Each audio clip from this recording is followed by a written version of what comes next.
জামাতের নায়েবে আমির সে সহকারী প্রিজাইডিং অফিসারদেরকে ঘুষ প্রদানকালে আটক হয়। যারা এত সহি, এত সাধু, এত সুফি, নিজেদেরকে এত পরিষ্কার বলে দাবি করে আসছে, তারা ভোটের আগের দিন প্রিজাইডিং অফিসারদেরকে হাতে নাতে ঘুষ দিতে গিয়ে ধরা পড়ে। এদের মুখোশ উন্মোচিত হয়ে গিয়েছে।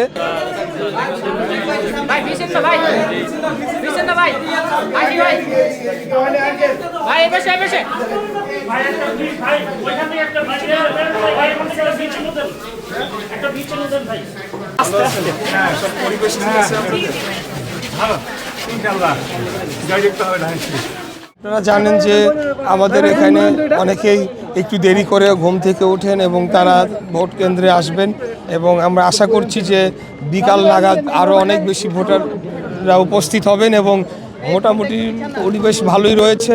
দুই একটি বিচ্ছিন্ন ঘটনা গতকাল রাত থেকে ঘটেছে, যেমন আমরা দেখেছি, শুনেছি যে জামাত এবং শিবিরের লোকজন জুবলি স্কুল নামে একটা কেন্দ্র আছে সূত্রাপুরে, সেখানে তারা প্রবেশ করার চেষ্টা করে।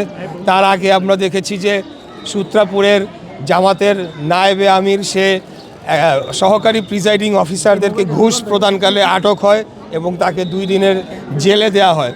তো আমার কথা হলো যে যারা এত সহি, এত সাধু, এত সুফি, নিজেদেরকে এত পরিষ্কার বলে দাবি করে আসছে, তারা ভোটের আগের দিন প্রিজাইডিং অফিসারদেরকে হাতে নাতে ঘুষ দিতে গিয়ে ধরা পড়ে। এদের মুখোশ উন্মোচিত হয়ে গিয়েছে।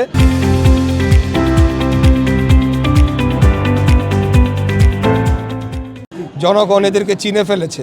তাই আমি মনে করি যে আজকে সারা বাংলাদেশেই ধানের শীষের পক্ষে বিপুল ভোটে জয়লাভ করিয়ে জনগণ আমাদেরকে ভোট দিবে, এটা আমি বিশ্বাস করি। বলবো যে নতুন ভোটারদের উদ্দেশ্যে বলবো যে 24-এর যে রক্তাক্ত গণ অভ্যুত্থান হয়েছিল, সেখানে বহু মানুষ জীবন দিয়েছে, যেই কারণে সেটি যদি সফল করতে হয় তাহলে অবশ্যই সবার উচিত হবে ভোট কেন্দ্রে আসা এবং তাদের ভোটটি দেয়া এবং নিশ্চিত করা যে তারা তাদের ভোটাধিকারটি প্রয়োগ করেছেন। কারণ এই ভোটাধিকার প্রয়োগের মাধ্যমেই কিন্তু আগামী দিনে যে সরকার আসবে তাদেরকে একটা জবাবদিহিতামূলক সরকার আমরা প্রতিষ্ঠা করতে পারবো এবং নতুন বাংলাদেশ গড়ার জন্য যে এত মানুষ শহীদ হয়েছে সেই লক্ষ্য অর্জন করতে পারবো। এখন পর্যন্ত পরিবেশ নিয়ে আমরা সন্তুষ্ট, কিন্তু যারা গুপ্ত রাজনীতি করে এসেছে তারা গুপ্ত কার্যক্রম চালানোর যে চেষ্টাগুলো করেছে, যেটা আমি বললাম যে সূত্রাপুর থানার জামাতের নায়েবে আমির সে সরাসরি ঘুষ প্রদানকালে হাতে নাতে ধরা পড়েছে। এরকম সারা বাংলাদেশে আপনারা গতকাল খবর দেখেছেন, যেহেতু বিকাশে এখন টাকা পাঠানো যাচ্ছিল না, বিভিন্ন জায়গায় তারা হাতে নাতে টাকা নিয়ে ধরা পড়েছে। এবং ওই যে ঠাকুরগাঁ জেলা জামাতের নায়েবে আমির সে প্রায় কোটির কাছাকাছি অর্থ নিয়ে এয়ারপোর্টে ধরা পড়েছে। তো এই অর্থগুলা কোত্থেকে আসলো সেটাও একটা প্রশ্ন। তারা যে ব্যাংক দখল করেছে, সেই ব্যাংক থেকে কি সেই টাকাগুলা নিয়ে আসছে? ইসলামী ব্যাংক সহ আরও যে ব্যাংকগুলো দখল করেছে, তো এই প্রশ্নের জবাবগুলো তাদেরকে অবশ্যই দিতে হবে। আজকের ভোটের দিনটা পার হোক, তারপরে জনগণ তাদের কাছে এই প্রশ্নের জবাবগুলো চাবে।